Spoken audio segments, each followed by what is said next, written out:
What is up, party people? It's Keys Dan with RadioWhat.com, DJLittleRock.com, coming to you live and in living color from the Radio What studio. And this is my podcast, What Makes You Famous. It's an extension of the RadioWhat.com internet radio station that I've been running for quite some time. And if you need DJ services, where do you go? DJLittleRock.com. Check availability and get a free price quote. And maybe you could have me. Oh yeah, I like to play for the people at your next event. You know, I like weddings and parties of all kinds. Video dance party karaoke jams have been what's going on lately. If you'd like to tell your story, I encourage you to check out my other podcast, What Makes You Famous. Find it everywhere using the hashtag What Makes You Famous. Now, on with the show.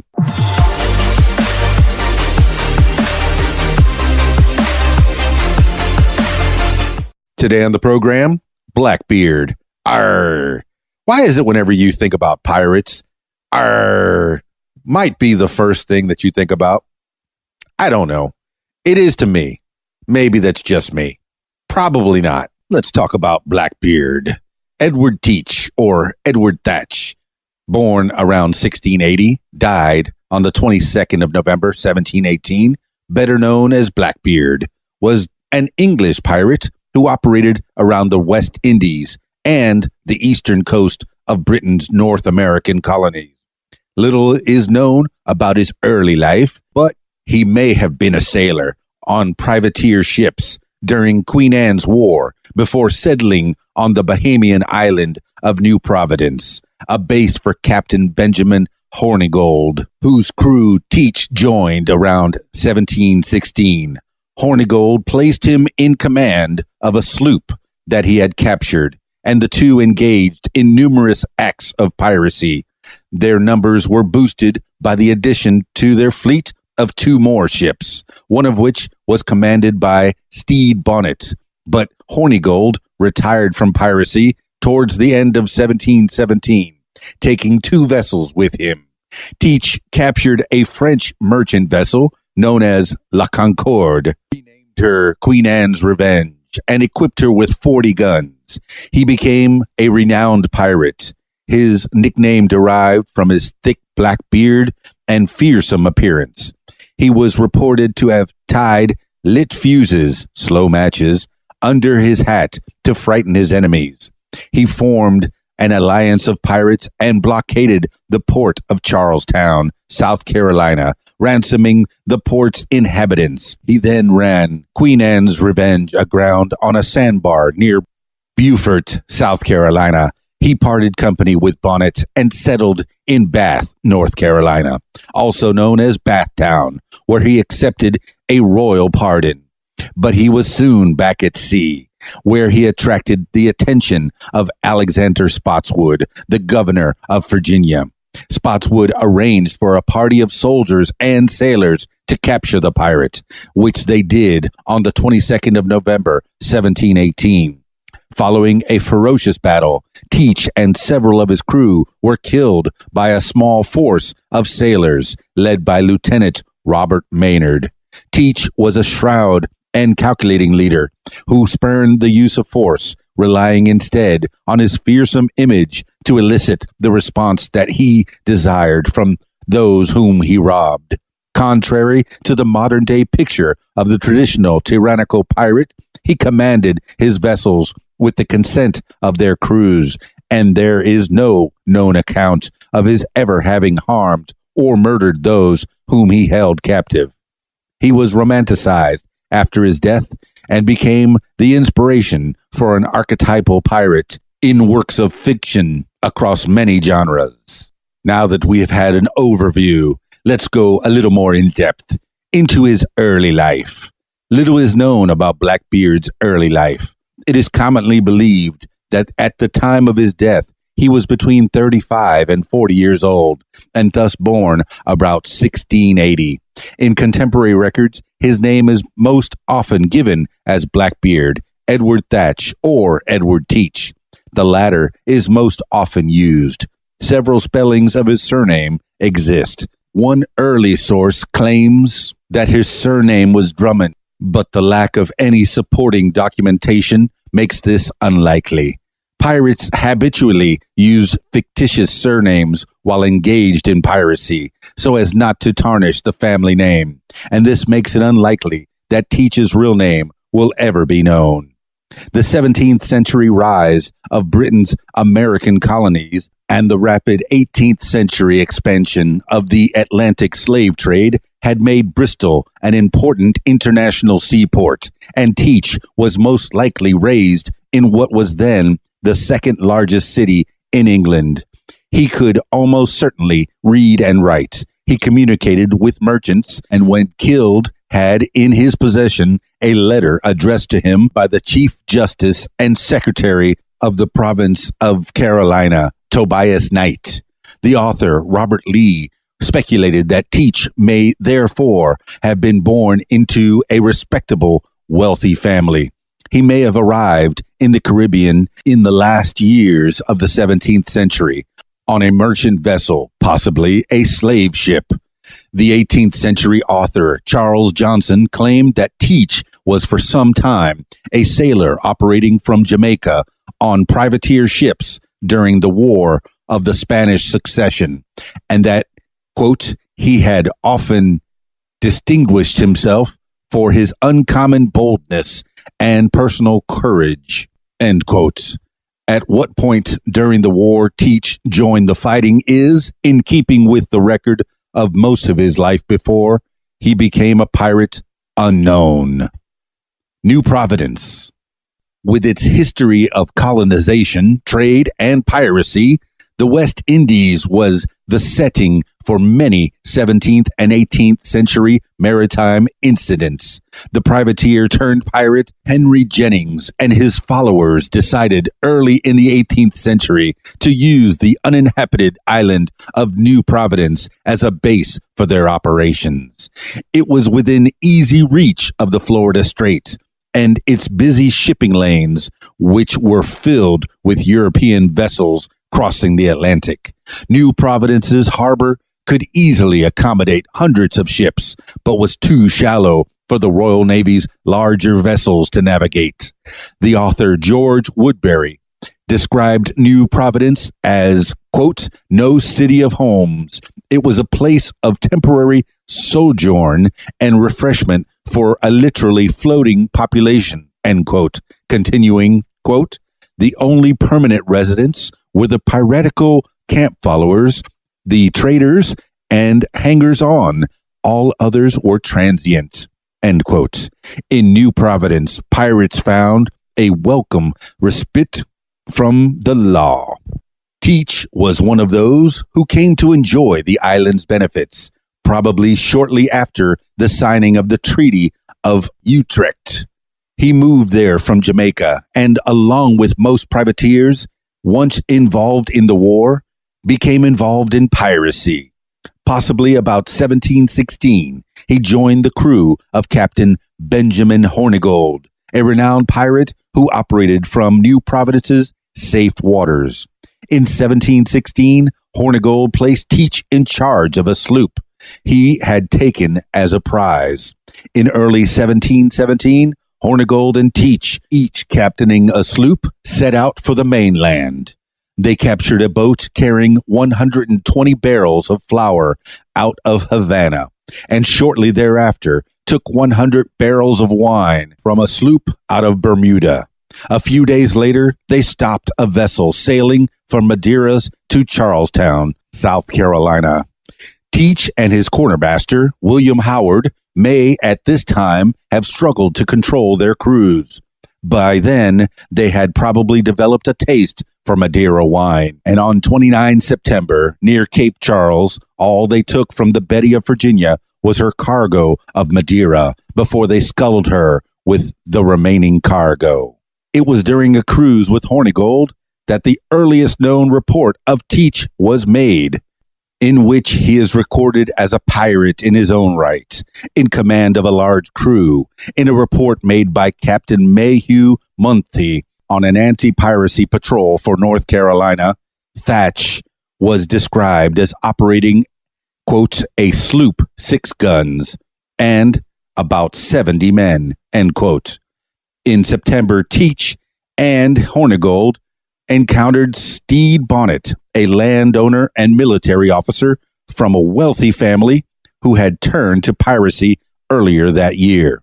Bonnet's crew of about 70 were reportedly dissatisfied with his command, so with Bonnet's permission, Teach took control of the ship Revenge. The pirates' flotilla now consisted of 3 ships: Teach on the Revenge, Teach's old sloop, and Hornigold's Ranger. By October, another vessel had been captured and added to the small fleet. The sloops Robert of Philadelphia and Good Intent of Dublin were stopped on the 22nd of October, 1717, and their cargo holds emptied. As a former British privateer, Hornigold attacked only his old enemies, but for his crew, the sight of British vessels filled with valuable cargo passing by unharmed became too much, and at some point towards the end of 1717, he was demoted. Whether Teach had any involvement in this decision is unknown, but Hornigold quickly retired from piracy. He took Ranger and one of the sloops, leaving Teach with Revenge and the remaining sloop. The two never met again, and with many other occupants of New Providence, Hornigold accepted the king's pardon from Woodes Rogers in June the following year. Now let's go more in depth into Blackbeard. On the 28th of November, Teach's 2 ships attacked a French merchant vessel off the coast of St. Vincent. They each fired a broadside across its bulwarks, killing several of its crew and forcing its captain to surrender. The ship was La Concorde of St. Malo, a large French Guineaman carrying a cargo of slaves.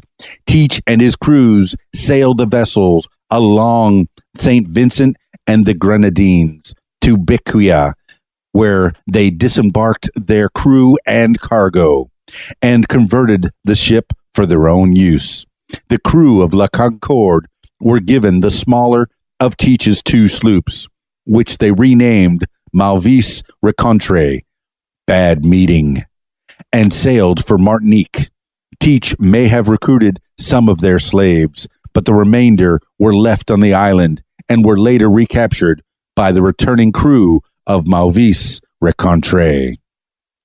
Teach immediately renamed La Concorde Queen Anne's Revenge and equipped her with 40 guns. By this time, Teach had placed his lieutenant Richards in command of Bonnet's Revenge. In late November, near St. Vincent, he attacked the Great Allen. After a lengthy engagement, he forced the large and well-armed merchant ship to surrender.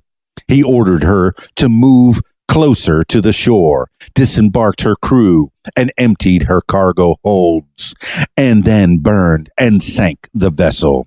The incident was chronicled in the Boston Newsletter, which called Teach the commander of a, quote, French ship of 32 guns, a brigantine of 10 guns, and a sloop of 12 guns, end quote. When or where Teach collected the 10-gun brigantine is unknown, but by that time, he may have been in command of at least 150 men split among 3 vessels. On the 5th of December, 1717, Teach stopped the merchant sloop Margaret off the coast of Crab Island near Anguilla. Her captain, Henry Bostock, and crew remained Teach's prisoners for about 8 hours and were forced to watch as their sloop was ransacked. Bostock, who had been held aboard Queen Anne's Revenge, was returned unharmed to Margaret and was allowed to leave with his crew. He returned to his base of operations on St. Christopher Island and reported the matter to Governor Walter Hamilton, who requested that he sign an affidavit about the encounter. Bostock's deposition details Teach's command of 2 vessels, a sloop and a large French Guineaman, Dutch-built with 36 cannon and a crew of 300 men. The captain believed that the larger ship carried valuable gold dust, silver plate, and, quote, a very fine cup, end quote, supposedly taken from the commander of Great Allen. Teach's crew had apparently informed Bostock that they had destroyed several other vessels and that they intended to sail to Hispaniola and lie in wait for an expected Spanish armada, supposedly laden with money to pay the garrisons.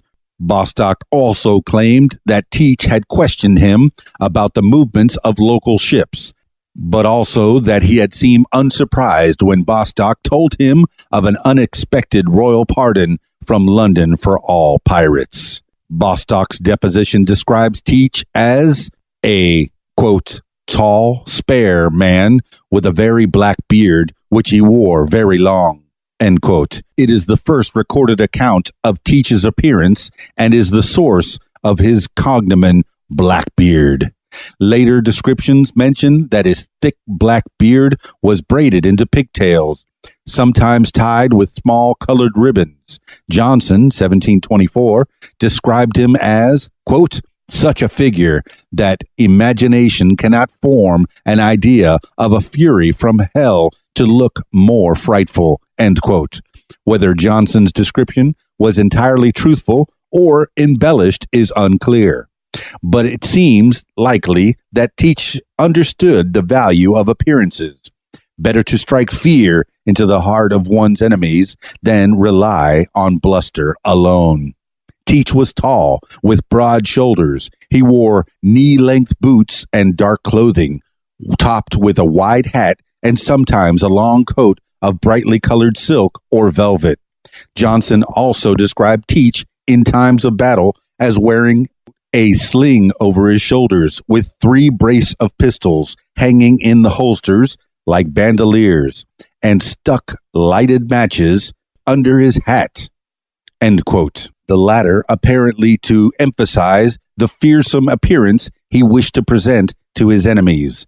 Despite his ferocious reputation, though, there are no verified accounts of his ever having murdered or harmed those he held captive. Teach may have used other aliases.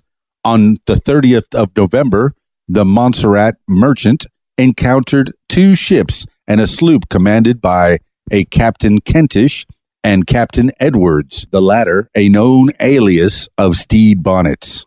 And now the enlargement of Teach's fleet.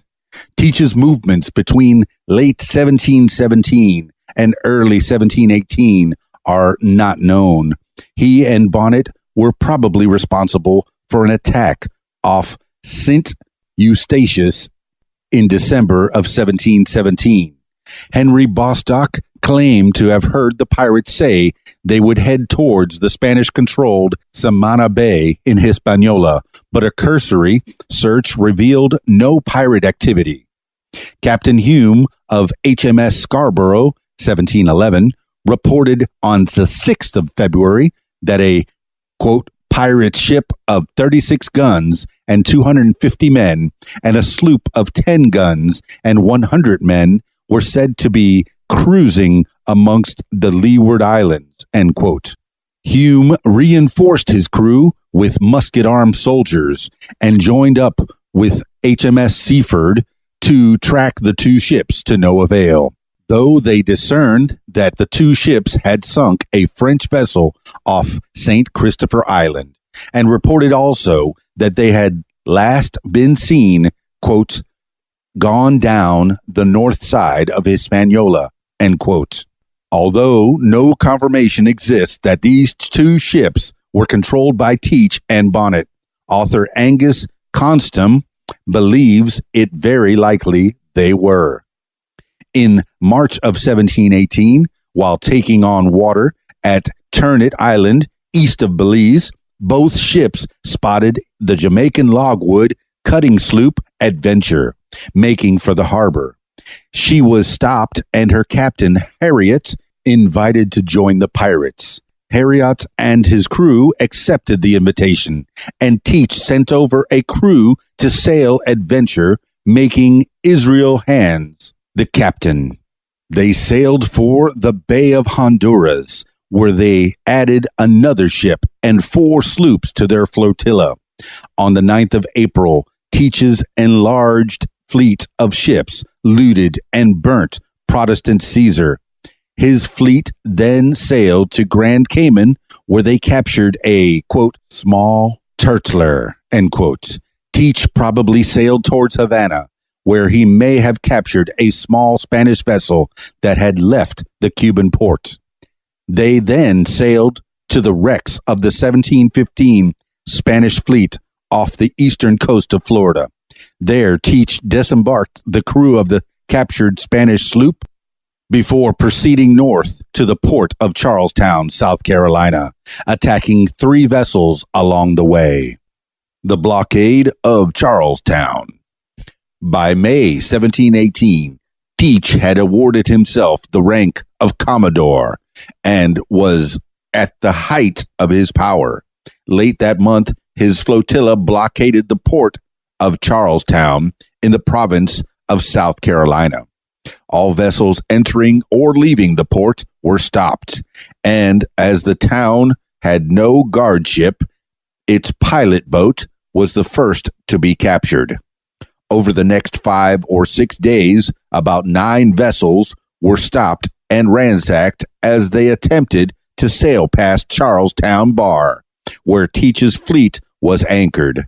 One such ship headed for London with a group of prominent Charlestown citizens, which included Samuel Wragg, a member of the Council of the Province of Carolina, was the Crowley. Her passengers were questioned about the vessels still in port and then locked below decks for about a half a day. Teach informed the prisoners that his fleet required medical supplies from the colonial government of South Carolina, and that if none were forthcoming, all prisoners would be executed, their heads sent to the governor, and all captured ships burnt. Wragg agreed to Teach's demands, and as Mr. Marks and 2 pirates were given 2 days to collect the drugs, Teach moved his fleet and the captured ships to within about 5 or 6 leagues from land. 3 days later, a messenger sent by Marks returned to the fleet. Marks' boat had capsized and delayed their arrival in Charlestown. Teach granted a reprieve of 2 days, but still the party did not return. He then called a meeting of his fellow sailors and moved 8 ships into the harbor, causing panic within the town. When Marks finally returned to the fleet, he explained what had happened. On his arrival, he had presented the pirates' demands to the governor, and the drugs had been quickly gathered, but the 2 pirates sent to escort him had proved difficult to find. They had been busy drinking with friends and were finally discovered drunk. Teach kept to his side of the bargain and released the captured ships and his prisoners, albeit relieved of their valuables, including the fine clothing some had worn. Beaufort Inlet. Whilst at Charlestown, Teach learned that Woodes Rogers had left England with several men of war, with orders to purge the West Indies of pirates. Teach's flotilla sailed northward along the Atlantic coast and into Topsail Inlet, commonly known as Beaufort Inlet, off the coast of North Carolina. They were intended to careen their ships to scrape their hulls, but on the 10th of June, 1718, the Queen Anne's Revenge ran aground on the sandbar, cracking her main mast and severely damaging many of her timbers. Teach ordered several sloops to throw ropes across the flagship in an attempt to free her. A sloop commanded by Israel Hands of Adventure also ran aground, and both vessels appeared to be damaged beyond repair, leaving only Revenge and the captured Spanish sloop. Teach had at some stage learnt of the offer of a royal pardon and probably confided in Bonnet his willingness to accept it. The pardon was open to all pirates who surrendered on or before the 5th of September, 1718, but contained a caveat stipulating that immunity was only offered against crimes committed before the 5th of January. Although in theory, this left Bonnet and Teach at risk of being hanged for their actions at Charlestown Bar, most authorities could waive such conditions. Teach thought that Governor Charles Eden was a man he could trust, but to make sure, he waited to see what would happen to another captain. Bonnet left immediately on a small sailing boat for Bathtown, where he surrendered to Governor Eden and received his pardon. He then traveled back to Beaufort Inlet to collect the Revenge and the remainder of his crew, intending to sail to St. Thomas Island to receive a commission. Unfortunately for him, Teach had stripped the vessel of its valuables and provisions and had marooned its crew. Bonnet set out for revenge, but was unable to find him. He and his crew returned to piracy and were captured on the 27th of September, 1718, at the mouth of the Cape Fear River. All but 4 were tried and hanged in Charlestown. The author, Robert Lee, surmised that Teach and Hands intentionally ran the ships aground to reduce the fleet's crew complement, increasing their share of the spoils. During the trial of Bonnet's crew, Revenge boatswain Ignatius Pell testified that, quote, the ship was run ashore and lost, which Thatch, Teach, caused to be done, end quote. Lee considers it plausible that Teach let Bonnet in on his plan to accept a pardon from Governor Eden. He suggested that Bonnet do the same.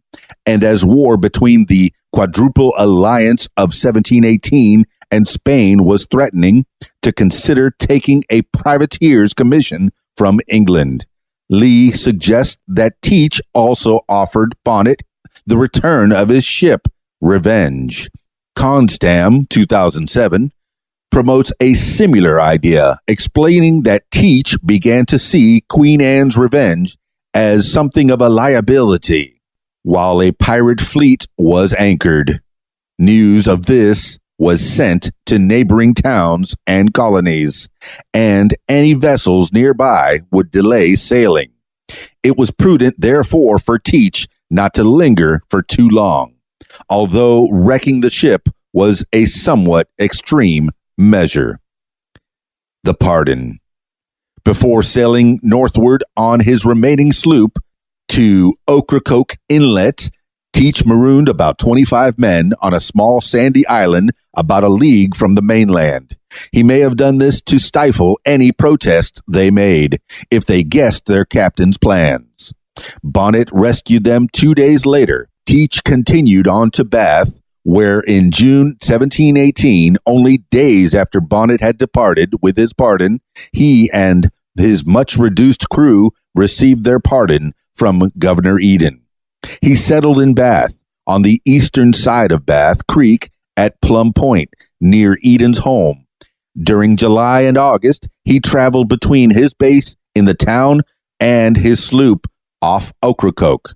Johnson's account states that he married the daughter of a local plantation owner, although there is no supporting evidence for this. Eden gave Teach permission to sail to St. Thomas to seek a commission as a privateer, a useful way of removing bored and troublesome pirates from the small settlement. And Teach was given official title to his remaining sloop, which he renamed Adventure. By the end of August, he had returned to piracy, and in the same month, the governor of Pennsylvania issued a warrant for his arrest. But by then, Teach was probably operating in Delaware Bay, some distance away. He took 2 French ships leaving the Caribbean, moved one crew across to the other, and sailed the remaining ship back to Ocracoke. In September, he told Eden that he had found the French ship at sea, deserted. A vice admiralty court was quickly convened, presided over by Tobias Knight and the collector of customs.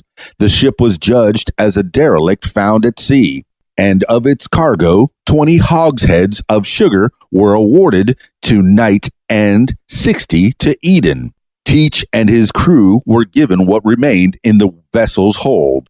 Ocracoke Inlet was Teach's favorite anchorage.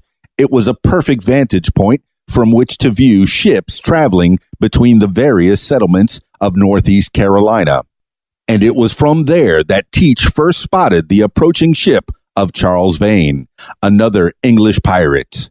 Several months earlier, Vane had rejected the pardon brought by Woodes Rogers and escaped the men of war the English captain brought with him to Nassau. He had also been pursued by Teach's old commander, Benjamin Hornigold, who was by then a pirate hunter. Teach and Vane spent several nights on the southern tip of Ocracoke Island, accompanied by such notorious figures as Israel Hands, Robert Deal, and Calico Jack. Alexander Spotswood. As it spread throughout the neighboring colonies, news of Teach and Vane's impromptu party worried the governor of Pennsylvania enough to send out 2 sloops to capture the pirates. They were unsuccessful, but Governor of Virginia, Alexander Spotswood, was also concerned that the supposedly retired freebooter and his crew were living nearby in North Carolina. Some of Teach's former crew had already moved into several Virginian seaport towns, prompting Spotswood to issue a proclamation on the 10th of July requiring all former pirates to make themselves known to the authorities, to give up their arms, and not to travel in groups larger than 3. As head of a crown colony, Spotswood viewed the proprietary colony of North Carolina with contempt. He had little faith in the ability of the Carolinians to control the pirates, who he suspected would be back to their old ways, disrupting Virginian commerce as soon as their money ran out. Spotswood learnt that William Howard, the former quartermaster of the Queen Anne's Revenge, was in the area, and believing that he might know of Teach's whereabouts, had the pirate and his 2 slaves arrested. Spotswood had no legal authority to have pirates tried, and as a result, Howard's attorney, John Holloway, brought charges against Captain Brand of HMS Lyme, where Howard was imprisoned. He also sued on Howard's behalf for damages of £500, claiming wrongful arrest. Spotswood's counsel claimed that under a statute of William III, the governor was entitled to try pirates without a jury in times of crisis, and that Teach's presence was a crisis. The charges against Howard referred to several acts of piracy supposedly committed after the pardon's cutoff date. In, quote, a sloop belonging to ye subjects of the King of Spain, end quote, but ignored the fact that they took place outside Spotswood's jurisdiction and in a vessel then legally owned. Another charge cited 2 attacks, one of which was the capture of a slave ship off Charlestown Bar, from which one of Howard's slaves was presumed to have come. Howard was sent to await trial before a court of vice admiralty on the charge of piracy, but Brand and his colleague, Captain Gordon of HMS Pearl, refused to serve with Holloway present. Incensed, Holloway had no option but to stand down and was replaced by the Attorney General of Virginia, John Clayton, whom Spotswood described as, quote, an honester man than Holloway, end quote. Howard was found guilty and sentenced to be hanged, but was saved by a commission from London, which directed Spotswood to pardon all acts of piracy committed by surrendering pirates before the 23rd of July, 1718. Spotswood had obtained from Howard valuable information on Teach's whereabouts, and he planned to send forces across the border into North Carolina to capture him. He gained the support of 2 men keen to discredit North Carolina's governor, Edward Moseley, and Colonel Maurice Moore. He also wrote to the Lords of Trade, suggesting that the crown might benefit financially from Teach's capture. Spotswood personally financed the operation, possibly believing that Teach had fabulous treasures hidden away. He ordered Captains Gordon and Brand of HMS Pearl and HMS Lyme to travel overland to Bath. Lieutenant Robert Maynard of HMS Pearl was given command of 2 commandeered sloops to approach the town from the sea.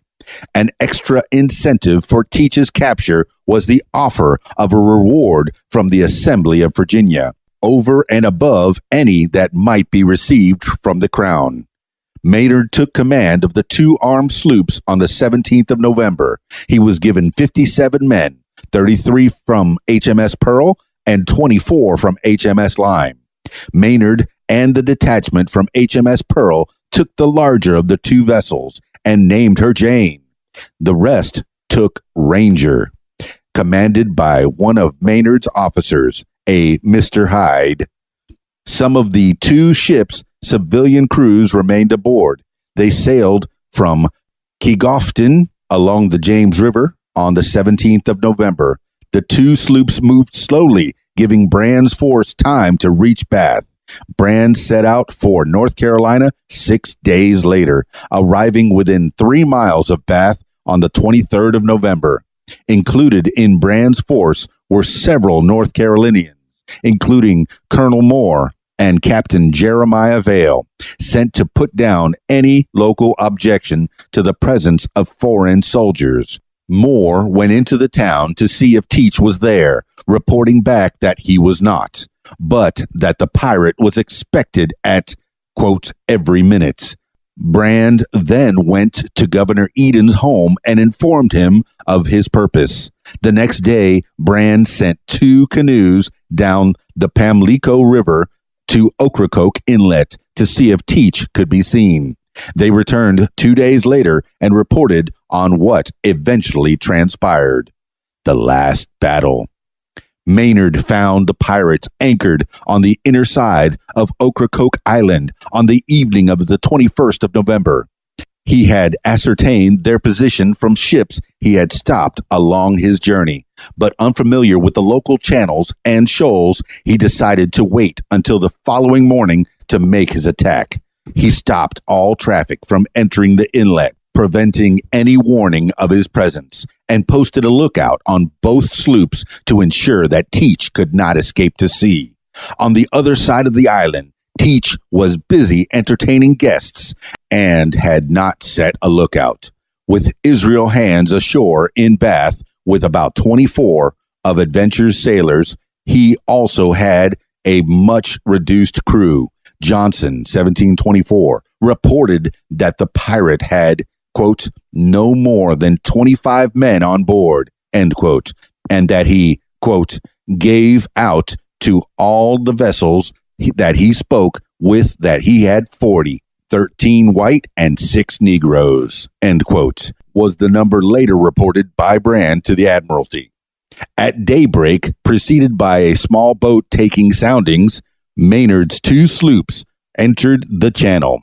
The small craft was quickly spotted by Adventure and fired at as soon as it was within range of her guns. While the boat made a quick retreat to the Jane, Teach cut the Adventure's anchor cable. His crew hoisted the sails, and the Adventure maneuvered to point her starboard guns toward Maynard's sloops, which were slowly closing the gap.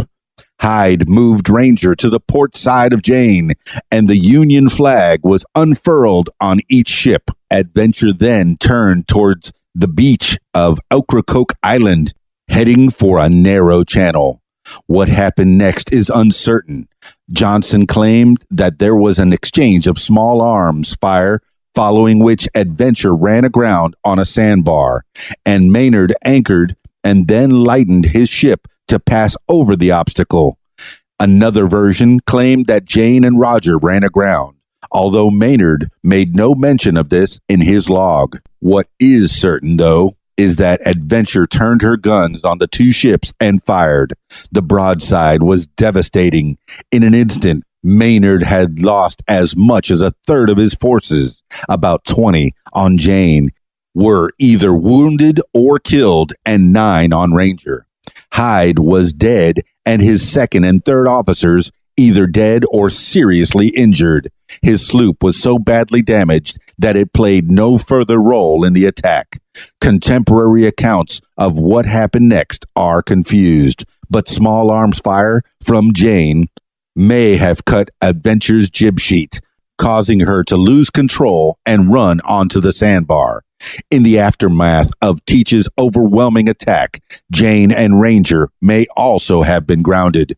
The battle would have become a race to see who could float their ship first. The lieutenant had kept many of his men below deck and, in anticipation of being boarded, told them to prepare for close fighting. Teach watched as the gap between the vessels closed and ordered his men to be ready. The two vessels contacted one another as Adventure's grappling hooks hit their target, and several grenades, made from powder and shot-filled bottles and ignited by fuses, broke across the sloop's deck. As the smoke cleared, Teach led his men aboard, buoyant at the sight of Maynard's apparently empty ship, his men firing at the small group formed by the lieutenant and his men at the stem. The rest of Maynard's men then burst from the hold, shouting and firing. The plan to surprise Teach and his crew worked. The pirates were apparently taken aback at the assault. Teach rallied his men, and the two groups fought across the deck, which was already sick with blood from those killed or injured by Teach's broadside. Maynard and Teach fired their flintlocks at each other, then threw them away. Teach drew his cutlass and managed to break Maynard's sword. Against superior training and a slight advantage in numbers, the pirates were pushed back toward the bow, allowing the Jane's crew to surround Maynard and Teach, who was by then completely isolated. As Maynard drew back to fire once again, Teach moved in to attack him, but was slashed across the neck by one of Maynard's men. Badly wounded, he was then attacked and killed by several more of Maynard's crew. The remaining pirates quickly surrendered. Those left on the Adventure were captured by the Ranger's crew, including one who planned to set fire to the powder room and blow up the ship. Varying accounts exist of the battle's list of casualties.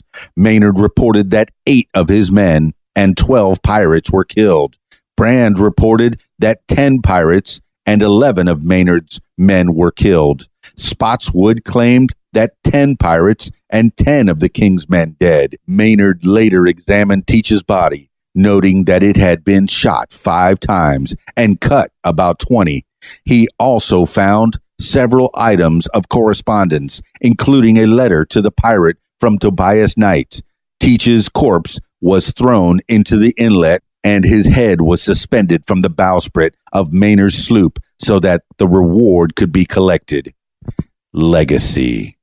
Lieutenant Maynard remained at the Ocracoke for several more days, making repairs and burying the dead. Teach's loot, sugar, cocoa, indigo, and cotton, found, quote, in pirate sloops and ashore in a tent where the sloops lay, end quote, was sold at auction along with sugar and cotton found in Tobias Knight's barn for 2,238 pounds.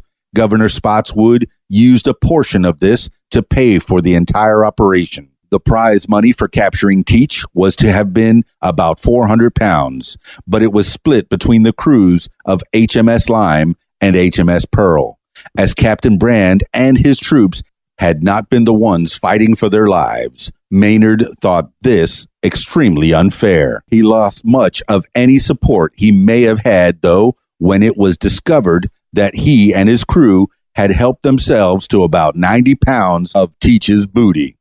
The two companies did not receive their prize money for another 4 years, and despite his bravery, Maynard was not promoted. Instead, he faded into obscurity.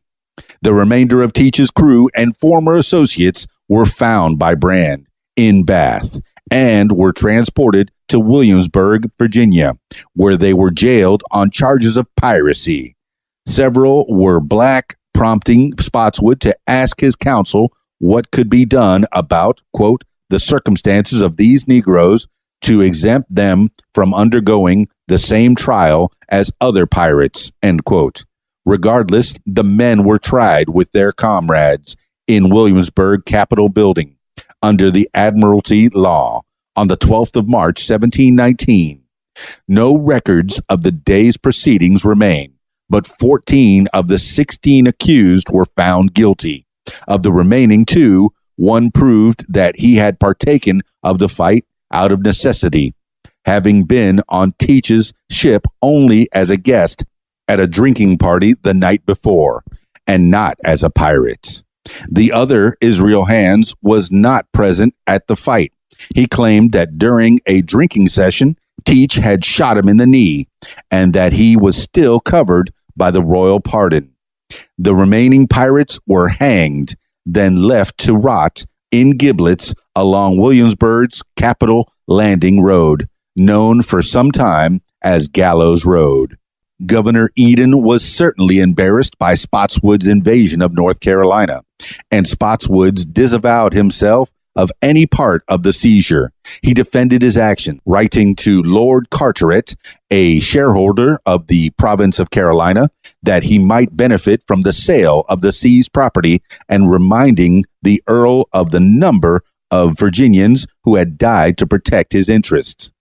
He argued for the secrecy of the operation by suggesting that Eden, quote, could contribute nothing to the success of the design, end quote, and told Eden that his authority to capture the pirates came from the king. Eden was heavily criticized for his involvement with Teach and was accused of being his accomplice. By criticizing Eden, Spotswood intended to bolster the legitimacy of his invasion. Lee, 1974, concludes that although Spotswood may have thought that the ends justified the means, he had no legal authority to invade North Carolina, to capture the pirates, and to seize and auction their goods. Eden doubtless shared the same view, as Spotswood had also accused Tobias Knight of being in league with Teach. On the 4th of April, 1719, Eden had Knight brought in for questioning. Israel Hands had, weeks earlier, testified that Knight had been on board the Adventure in August of 1718, shortly after Teach had brought a French ship to North Carolina as a prize. 4 pirates had testified that with Teach, they had visited Knight's home to give him presents. This testimony and the letter found on Teach's body by Maynard appeared compelling, but Knight conducted his defense with competence. Despite being very sick and close to death, he questioned the reliability of Spotswood's witnesses. He claimed that Israel Hands had talked under duress, and that under North Carolinian law, the other witnesses, an African, was unable to testify. The sugar, he argued, was stored at his house legally, and Teach had visited him only on business, in his official capacity. The board found Knight innocent of all charges. He died later that year.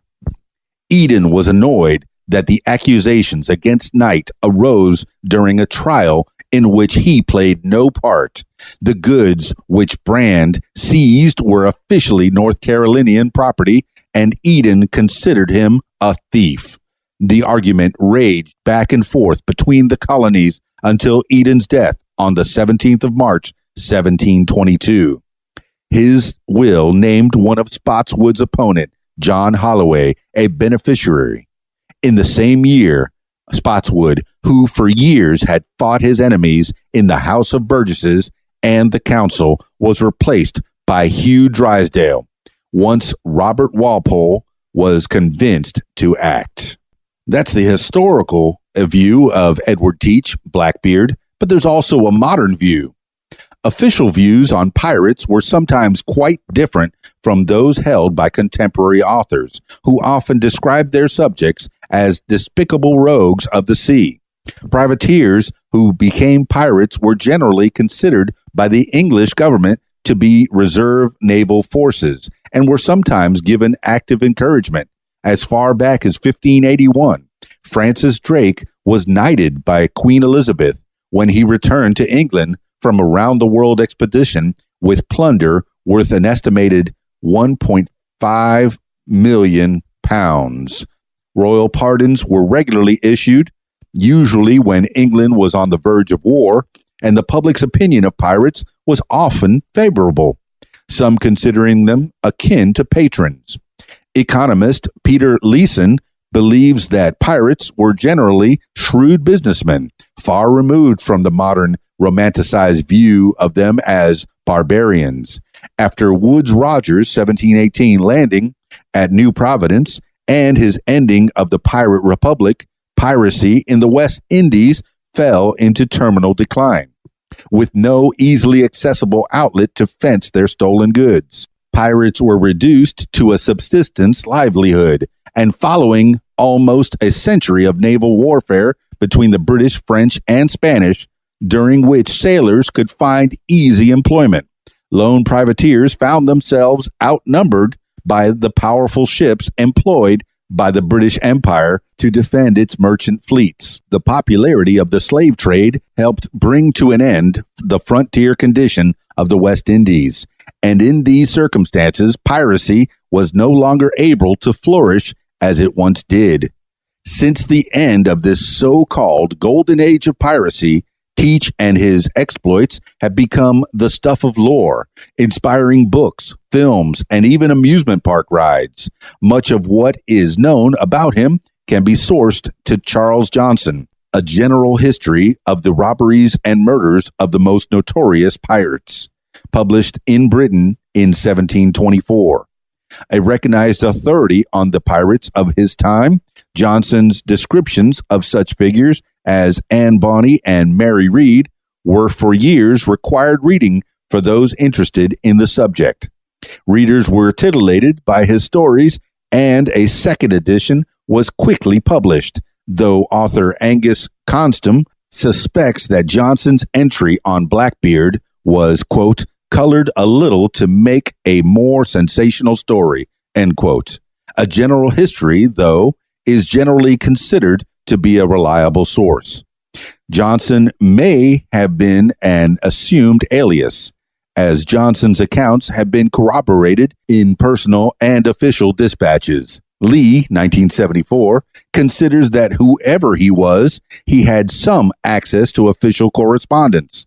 Constam speculates further, suggesting that Johnson may have been the English playwright Charles Johnson, the British publisher Charles Rivington, or the writer Daniel Defoe. In his 1951 work, The Great Days of Piracy, author George Woodbury wrote that Johnson is, quote, obviously a pseudonym, continuing, one cannot help suspecting that he may have been a pirate himself, end quote.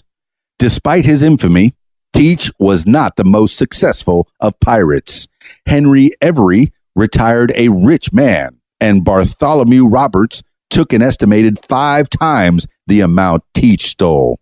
Treasure hunters have long busied themselves searching for any trace of his rumored hoard of gold and silver, but nothing found in the numerous sites explored along the east coast of the U.S. has ever been connected to him. Some tales suggest that pirates often killed a prisoner on the spot where they buried their loot, and Teach is no exception in these stories. But that no finds have come to light is not exceptional. Buried pirate treasure is often considered a modern myth for which almost no supporting evidence exists. The available records include nothing to suggest that the burial of treasure was a common practice, except in the imaginations of the writers of fictional accounts, such as Treasure Island. Such hoards would necessitate a wealthy owner, and their supposed existence ignores the command structure of a pirate vessel, in which the crew served for a share of the profit. The only pirate ever known to bury treasure was William Kidd, The only treasure so far recovered from Teach's exploits is that taken from the wreckage of what is presumed to be the Queen Anne's Revenge, which was found in 1996. As of 2009, more than 250,000 artifacts have been recovered. A selection is on public display at the North Carolina Maritime Museum. Various superstitious tales exist of Teach's ghosts. Unexplained lights at sea are often referred to as, quote, Teach's light. And some recitals claim that the notorious pirate now roams the afterlife, searching for his head, for fear that his friends and the devil will not recognize him. A North Carolinian tale holds that Teach's skull was used as the basis for a silver drinking chalice. A local judge even claimed to have drunk from it one night in the 1930s. The name Blackbeard has been attached to many local attractions, such as Charleston's Blackbeard Cove. His name and persona have also featured heavily in literature. He is the main subject of Matilda Douglas's fictional 1835 work, Blackbeard, a page from the colonial history of Philadelphia. Film renditions of his life include Blackbeard the Pirate, 1952, Blackbeard's Ghost, 1968, Blackbeard, Terror at Sea, 2005, and the 2006 Hallmark Channel miniseries, Blackbeard. Parallels have also been drawn between Johnson's Blackbeard and the character of Captain Jack Sparrow in the 2003 adventure film Pirates of the Caribbean, The Curse of the Black Pearl. Blackbeard is also portrayed as a central character in two recent TV series. In the short-lived Crossbones 2014, he is played by John Malkovich. The British actor Ray Stevenson plays him in season 3 and 4 of Black Sails 2016 to 2017. Well, what did you think of the story of Edward Teach, Blackbeard the Pirate? I enjoyed it. I'm so happy that you stuck with me. Thank you for learning with me. Subscribe and we'll go on some more adventures. If you'd like to tell your story, please check out my other podcast, What Makes You Famous. Find it everywhere using the hashtag What Makes You Famous. I'm Keys Dan, RadioWhat.com, DJLittleRock.com.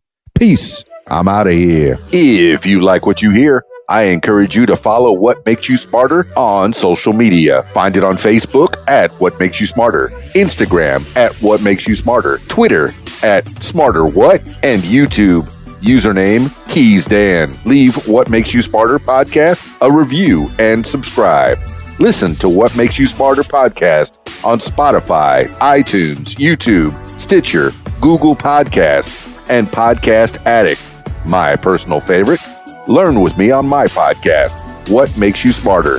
And if you'd like to tell your story, I encourage you to check out my other podcast, What Makes You Famous. Find it everywhere using the hashtag What Makes You Famous. Call 501-470-6386 and leave a message to set up a time for What Makes You Famous. Support What Makes You Smarter podcast using the PayPal, paypal.me/Keys Dan. Email info@radiowhat.com. What Makes You Smarter is a production of Keys Dan Enterprises Incorporated at keysdan.com. Thank you for listening. Thank you for listening. Thank you for listening. Thank you for listening. Thank you for listening. Thank you for listening. Thank you for listening.